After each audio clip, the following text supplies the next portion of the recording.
So without further ado, I'd like to welcome Martin to the podcast. So welcome, Martin. Thank you for taking the time to join us. Thank you very much, Barry. Good to be here. So just to get into a bit of background, we're going to talk about the work you're doing in how you've established the Clinical Human Factors Group. But before we get into that, can we take a step back and tell us, firstly, who you are, what is your current role and what do you do on a day-to-day basis?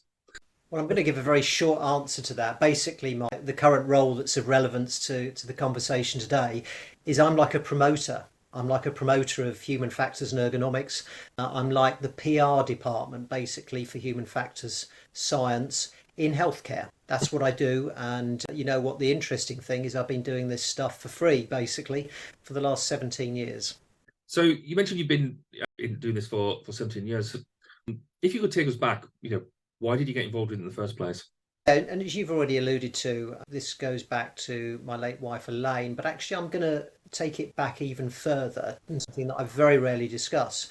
So it's about 30 years ago now that I was learning to fly as a private pilot, and very, very early in my flying lessons, I was only maybe 7 hours in or something like that, my instructor decided that despite a day of very bad weather, very low cloud and drizzle and mist, that we were going to take off and do some flying in cloud.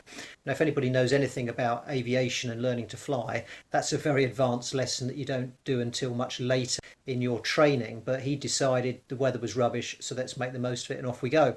So we went off into this weather, and we ended up being able to descend back out of the weather, but pretty low to the ground. And my flying instructor, realizing that we were still some way away from where we were going to land, to a well-known route that he was very used to, and chose to fly very, very low to the ground, basically to stay clear of clouds so we could get back to our airfield and land.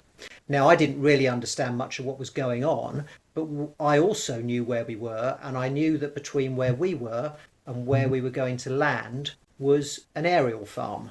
In other words, a massive field basically full of extremely tall metal structures held up by guide wires. And the irony was that he himself was highly experienced, and the road that we were flying close to went past this aerial farm.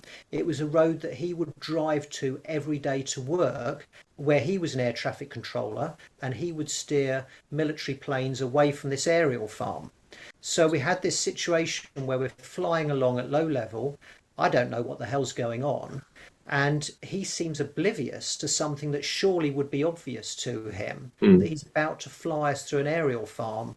And, I didn't know what to say. I didn't know how to intervene or anything. And it was only pure luck that when we flew through that aerial farm, we didn't hit anything. Right.